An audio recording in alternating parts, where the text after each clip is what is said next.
السلام علیکم dear listeners, میں ہوں آپ کی ہوسٹ اقرا یاسین اور میں امید کرتی ہوں کہ آپ سب لوگ خیر و عافیت سے ہوں گے۔ آج مہرون سعد شاہ کے ناول بسمل کے نیکسٹ پارٹ کو لے کر آپ کے لیے حاضر ہوئی ہوں، تو چلیے دیر کیے بنا جلدی سے آ جاتے ہیں ناول کی جانب۔ کالج کی عمارت اس پہر تازہ دم سے تھی، نئے رنگ و روغن نے کیا تازگی بخشی تھی۔ پودوں اور درختوں کی کانٹ چھانٹ نے یکدم سارا ماحول ہلکا پھلکا کر دیا تھا۔ آج گھاس خالی تھی، لڑکیوں کی کوئی ٹولی یہاں نہیں تھی۔ وجہ آج کی ایکسٹرا کلاسز تھی۔ فرسٹ ایئر پری میڈیکل کی طالبہ کونج حاکم کے کمرہ جماعت میں داخل ہوں تو وہ سانولی رنگت والی لڑکی کھڑکی کے ساتھ والے ڈیسک پر بیٹھی تھی۔ کلاس خاصی بڑی اور ہوادار تھی۔ چھت سے لٹکتے پنکھوں کی ہوا فرحت بخش رہی تھی۔ دیواروں پر مختلف چارٹس لگے تھے۔ کالج گھر سے کافی دور تھا، لیکن کونج کو زیادہ دقت کا سامنا نہیں کرنا پڑتا تھا کہ کالج کی بس سہولت کا منبع تھی۔ اس وقت کلاس میں میڈم امامہ کی آواز گونج رہی تھی۔ فزکس کی استانی صاحبہ خاصی سخت تھیں۔ صاف ستھرے نقوش والی میڈم امامہ کی ایکس رے کرتی نظریں اس پہر ساری کلاس میں دوڑ رہی تھی۔ کل میں نے آپ سب کو ایک نومیریکل دیا تھا اور میں نے یاد دہانی کروائی تھی کہ کل تک تمام بچیاں وہ نومیریکل مجھے جمع کروائیں گی۔ کیا آپ سب نے کام کر لیا؟ ان کا لہجہ سخت نہ تھا تو نرم بھی نہ تھا۔ میڈم سے خوف صرف اس لیے آتا تھا کہ وہ کام نہ کرنے پر خود کچھ نہیں کہتی تھیں۔ یہ بچی کا بازو پکڑا اور یہ لے گئی پرنسپل صاحبہ کے پاس، اور پرنسپل جیسی بے عزتی کرتی تھیں اسے تم سالوں نہ بھول پاؤ۔ میڈم کے سوال پر اگلی نشستوں پر بیٹھی چند بچیوں نے لہک لہک کر ہاں میں جواب دیا تھا۔ چند نے فوراً لکھنا شروع کیا تھا اور باقی خاموشی سے اپنی باری کا انتظار کرنے لگی تھیں۔ اپنی باری کا انتظار کرنے والوں میں کونج بھی تھی، اور اضطراب زدہ چہروں میں وہ بھی تھی۔ وہ کون؟ وہی پستہ قد مناسب نقوش والی لڑکی، وہ جو فیور دینے آئی تھی لیکن اس کے بعد دلاسا نہیں دیا۔ وہ عشرت منصور تھی۔ کونج کا اس سے کوئی خاص تعلق نہیں تھا، بس ایک ہلکی سی مسکراہٹ آتے جاتے ایک دوسرے کو دیتے رہنا، اور چند غیر مشروط فیورز جن کا مظاہرہ تم ایک بار دیکھ چکے ہو۔ عشرت اس وقت سخت اضطراب کا شکار تھی۔ ناخن چباتے ہوئے وہ یہاں سے وہاں دیکھ رہی تھی۔ کھڑکی کے ساتھ جڑ کر بیٹھی کونج نے اتفاقاً اسے دیکھا تھا اور پھر ٹھٹکی۔ عشرت اسے پریشان لگی تھی۔ کونج نے آنکھوں ہی آنکھوں میں اشارہ کیا تھا۔ کیا ہوا؟ نومیریکل نہیں کیا، وہ بغیر آواز کے بولی۔ میڈم بس 2 ڈیسک دور تھی۔ بے عزتی۔ کونج کو اب کی واقعی تشویش ہوئی تھی۔ اس نے اپنی رف کاپی اپنے سامنے کی اور اس پر چند الفاظ گھسیٹے۔ فضول عورت، کیوں نہیں لکھا؟ کاپی ہوا میں بلند کی تاکہ تحریر عشرت کو نظر آ جائے۔ وہ پڑھ چکی تو اپنی کاپی پر چند الفاظ گھسیٹے۔ بھائی کی منگنی کی شاپنگ کرنی تھی، اب میں کیا کروں گی؟ وہ رو دینے کو تھی۔ اللہ اللہ، اسے بے عزت نہیں ہونا تھا۔ اب میڈم کونج کے سامنے کھڑی تھی۔ اس کے ساتھ بیٹھی لڑکی رجسٹر پر لکھا سوال دکھا رہی تھی۔ چند غلطیاں تھیں شاید۔ کونج نے عشرت کو دیکھا، اس کی آنکھوں میں موٹے موٹے آنسو تیر رہے تھے۔ دکھائیں کونج، آپ نے کیسے حل کیا ہے؟ میڈم کی بھاری آواز پر کونج اپنے ڈیسک پر کھڑی ہوئی۔ رجسٹر اس کے ہاتھ میں تھا۔ 2 گھنٹوں کی محنت سے لکھا نومیریکل اس کے بیچ والے صفحوں پر درج تھا۔ وہ شش و پنج میں مبتلا چند پل ٹکر ٹکر میڈم کا چہرہ دیکھتی رہی تھی۔ دل میں 1000 بار خود کو ملامت کی اور 10,000 گالیاں عشرت کو دیں، اور پھر اس نے سر جھکا دیا۔ I'm sorry میڈم، میں نے کام نہیں کیا، اس نے دل پر پتھر رکھتے ہوئے کہا تھا۔ اس کی بات پر کلاس کی آدھی لڑکیوں نے اسے مڑ مڑ کر دیکھا تھا۔ وہ کونج حاکم تھی، مڈل بینچر۔ وہ پڑھتی فرسٹ بینچرز کی طرح تھی اور اس کے کام بیک بینچرز والے تھے۔ آج پہلی بار تھا جب میڈم امامہ کی فیوریٹ اسٹوڈنٹ نے کوئی کام نہیں کیا تھا۔ چند سخت سست سنا کر میڈم ہٹ گئی تھی۔ کونج جانتی تھی اب اس کلاس سے کوئی بھی پرنسپل کے آفس میں نہیں جائے گا۔ وہ میڈم کی فیوریٹ تھی، اگر باقی کلاس جائے گی تو اسے بھی جانا پڑے گا، اور میڈم امامہ کو یہ ہرگز منظور نہ ہوتا۔ یہ ٹیچرز کا فیوریٹزم۔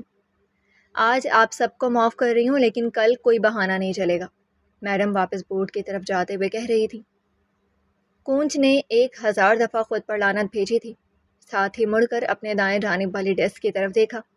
عشرت ممنونیت سے مسکرا رہی تھی، اس کی آنکھوں سے آنسو غائب تھے۔ اداکار نہ ہو تو۔ میڈم اب کچھ اور کہہ رہی تھی۔ کونج بے دلی سے ان کی بات سنے گئی، بیزاری سی بیزاری تھی۔ خیر فیور تو دیا نا، یہی کافی ہے۔ اس کا دل ہلکا پھلکا ہونے لگا۔ اسلام آباد کی ایک چوڑی سڑک پر اس وقت کیس کمبیر کی سیاہ مرسڈیز اپنے ٹائر دھرتی ہوئی جا رہی تھی۔ شام کا وقت تھا، اندھیرا سارے میں پر پھیلانے کو بےتاب تھا۔ چوڑی سڑک کے دونوں اطراف میں گھنے درخت تھے۔ خاموشی، خوبصورتی اور ایستھیٹک وائبس کے لیے اسلام آباد سے بہتر کوئی شہر ہو ہی نہیں سکتا۔ مغرب کی اذانیں بلند ہوئیں اور اسی لمحے کیس کی گاڑی ایک پینٹ ہاؤس کے سامنے رکی۔ اندر سے میوزک کی چنگھاڑتی آواز آ رہی تھی۔ شوفر نے دروازہ کھولا تو کیس نے قدم باہر نکالے، گردن اٹھا کر عمارت کو دیکھا۔ کچھ وقت بعد وہ پینٹ ہاؤس کے اندر تھا۔ نیلی سرخ جھلملاتی لائٹس کے درمیان ناچتے گاتے لڑکے لڑکیاں، ایلیٹ کلاس کے جو ان بچوں کے چونچلے تھے۔ کیس ایک ہاتھ پینٹ کی جیب میں ڈالے کھڑا تھا، اس کی نظریں متلاشی تھیں، اور اسی پل ایک کونے میں اسے وہ نظر آئی، ماڈلز جیسی جسامت والی دبلی پتلی لڑکی جس کے بال لمبے اور خوبصورت تھے۔ وہ کسی لڑکے کے ساتھ صوفے پر بیٹھی تھی، ہاتھ میں گلاس تھام رکھا تھا۔ اس نے سفید گاؤن پہن رکھا تھا جس سے پنڈلیوں کے اوپر تک ٹانگیں نظر آتی تھیں۔ سرخ ہیلز کے ساتھ سرخی بیگ جھولی میں ڈالے بیٹھی انیسہ بختیار کمبیر۔ کیس چند لمحے اسے دیکھتا رہا اور پھر آگے بڑھایا۔ انیسہ کے قریب رک کر اس نے سامنے بیٹھے لڑکے کو دیکھا۔ انیسہ اسے دیکھتے ہوئے اٹھ کھڑی ہوئی تھی، چہرہ سفید پڑنے لگا تھا۔ کیس آج اسے زندہ نہیں چھوڑے گا یہ تو طے تھا۔ اس کا سانس جہاں تھا وہیں تھم گیا۔ کیس نے ایک نظر سارے لڑکے لڑکیوں کو دیکھا، پھر ہلکا سا مسکرایا۔ میں اپنی بہن کو یہاں سے لے جانا چاہ رہا ہوں، کچھ وقت ساتھ گزارنے، آپ اسے پھر کبھی جوائن کر سکتے ہیں۔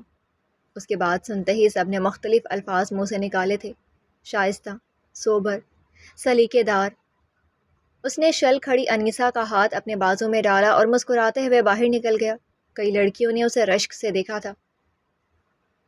باہر آ کر وہ انیسہ کے ساتھ پچھلی نشست پر آ کر بیٹھا تھا، نہ کچھ بولا نہ سنا، بس خاموشی سی خاموشی تھی۔ انیسہ بار بار پہلو بدل رہی تھی، گاؤن کو کھینچ کھینچ کر پنڈلیاں اور ٹانگیں ڈھکنے کی کوشش کر رہی تھی۔ کیس سے اسے ڈر نہیں لگتا تھا، لیکن وہ اس کے سامنے جس طرح بیٹھی تھی وہ ناراض ہو سکتا تھا۔ اس کی جدوجہد دیکھ کر کیس نے اپنا کوٹ اتار کر اس کے گھٹنوں پر ڈال دیا۔ چند پل خاموشی سے اسے دیکھتا رہا اور پھر رخ باہر دوڑتی گاڑیوں کی طرف موڑ لیا۔ تھوڑی ہی دیر میں وہ گھر پہنچ گئے تھے۔ انیسہ کا کمرہ، بیڈ پر بیٹھی وہ، اور باہر سے ڈریس شرٹ میں ملبوس کمرے میں داخل ہوتا کیس۔ وہ چھوٹے چھوٹے قدم لیتا اس کے قریب آ کر بیٹھا۔ کیا وہ جگہ تمہارے جانے کے لائق ہے؟ انیسہ کے ساتھ جڑ کر بیٹھا وہ نرمی سے استفسار کر رہا تھا۔ وہ کچھ نہ بولی، بس گردن جھکا دی۔ کیا وہ لوگ، وہ ایلیٹ کلاس کے آوارہ لڑکے تمہارے لائق ہیں؟ کیا وہ اس لائق ہیں کہ انیسہ بختیار کمبیر ان کے پہلو میں بیٹھے؟ یہ تو ایک آنر ہے نا۔ انیسہ نے گیلی آنکھیں اٹھا کر اسے دیکھا۔ اس کے چہرے پر ڈھیر سارا کرب آن ٹھہرا تھا۔ کیس کہے گیا، انیسہ، تم اتنی نوبل ہو، اتنی قیمتی ہو کہ میں تمہیں لفظوں میں تمہاری قدر نہیں بتا سکتا۔ کیا تم اس طرح اپنی ذات کو بے قدر کرنا چاہتی ہو؟ اب کہ وہ نرمی سے اس کے بالوں پر ہاتھ پھیر رہا تھا، انیسہ سر جھکائے روئی گئی۔ یہ کلبز، یہ پارٹیز، یہ بوائے فرینڈز، یہ وقتی تسلیاں اور دلاسیں ہیں۔ یہ تمہارا اسکیپ موڈ ہے۔ تمہیں قبولیت کے درجے پر آنا ہے بیٹا۔ تمہیں نہیں لگتا کہ یہ صحیح وقت ہے؟ وہ کب سخت چٹان سے موم بن جاتا تھا پتہ کب چلتا تھا۔ اب کہ انیسہ اس کے کندھے سے لگ کر ہچکیوں کے ساتھ رونے لگی تھی، ڈھیر سارے آنسو، بلند سسکیاں۔ کب سے جو ڈھیر سارا دکھ اندر سنبھال رکھا تھا وہ اب آنسوؤں کی صورت باہر نکل رہا تھا۔ کیس خاموشی اور نرمی سے اس کے بالوں میں ہاتھ پھیرتا رہا جیسے وہ کوئی 2 سالہ بچی ہو۔ اس کی چھوٹی چچا زاد اس کے لیے وہ آج بھی چھوٹی سی بچی تھی۔ مجھ سے نہیں ہوتا بھائی، اب یہ مجھ سے نہیں ہوتا۔ یہ گھر، ابا، چچا، یہاں ان سب کے ساتھ میرا دم گھٹ رہا ہے۔ ہر وقت کے مسائل میں نہیں دیکھ سکتی۔ وہ اس کے بازو سے لگی زور زور سے روتے ہوئے کہہ رہی تھی، چچا خود معذور ہیں، وہ میری ٹانگیں کاٹ دینا چاہتے ہیں۔ ابا لاؤنج لیزرڈ بن گئے ہیں، اور اب وہ مجھ سے بھی یہی توقع رکھتے ہیں۔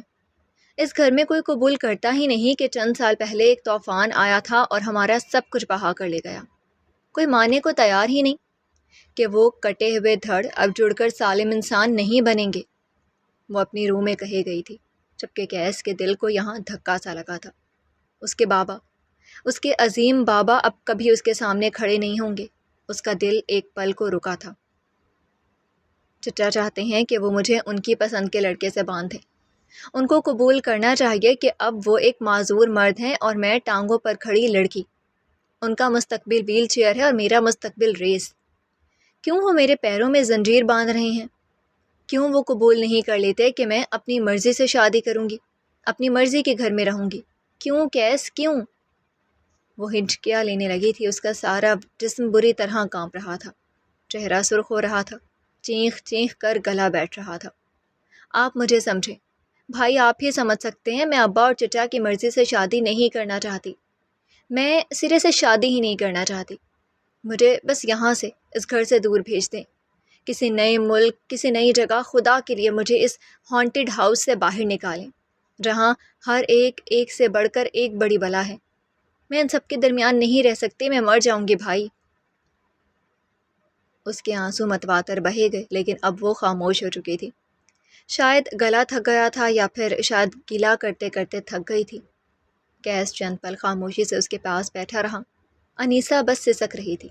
چند لمحے بعد وہ خاموش ہو گئی تھی۔ کیس نے نرمی سے اسے اپنے سے جدا کیا۔ انیسہ اب اپنی سرخ گیلی آنکھیں رگڑ رہی تھی۔ کیس بیڈ پر سیدھا ہو بیٹھا، یوں کہ ایک ٹانگ موڑ لی اور ایک بیڈ سے نیچے لٹک رہی تھی۔ انیسہ اب کے پلنگ کے تاج سے ٹیک لگائے بیٹھی تھی، گھٹنے موڑ کے سینے سے لگا لیے تھے، اس کی آنکھیں ویران تھیں، چہرہ کھنڈر۔ کیس نے نرمی سے اس کے دونوں ہاتھ تھام لیے۔ اسی نے تو ان ہاتھوں سے پکڑ کر اسے چلنا سکھایا تھا۔ وہ اس گھر میں ہر فرد کا باپ اور ماں تھا۔ تم کیا چاہتی ہو؟ نرم سا استفسار۔ قبولیت، انیسہ نے کہا۔ میں قبولیت چاہتی ہوں کیس، آپ سب سے۔ آپ سب کو قبول کرنا ہوگا کہ میں کٹھ پتلی نہیں ہوں۔ آپ سب مجھے کھونٹے سے نہیں باندھ سکتے۔ ابا مجھ پر اپنی مرضی مسلط نہیں کر سکتے، اور چچا میرے ساتھ زبردستی نہیں کر سکتے۔ اور آپ بھائی اس ٹریجڈی کو قبول کریں جو برسوں پہلے ہمارا سب کچھ نگل گئی تھی۔ وہ جو غور سے اس کی آنکھوں میں دیکھ رہی تھی، آخری بات کرتے ہوئے انیسہ نے نظریں چرائیں تھیں۔ کیس یکٹک اسے دیکھتا رہا۔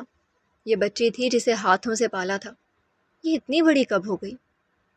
اگر میں تمہیں وہ سب دے دوں جو تم چاہتی ہو تو تم مجھے کیا دو گی؟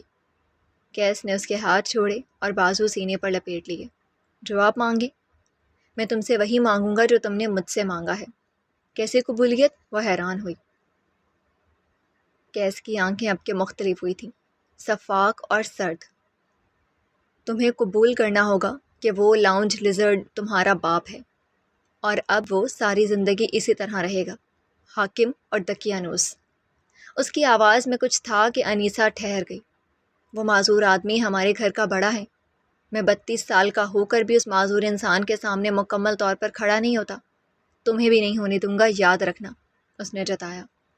میں اس امر کو یقینی بناؤں گا کہ کوئی وہ معذور آدمی تمہاری ٹانگیں مفلوج نہ کرے۔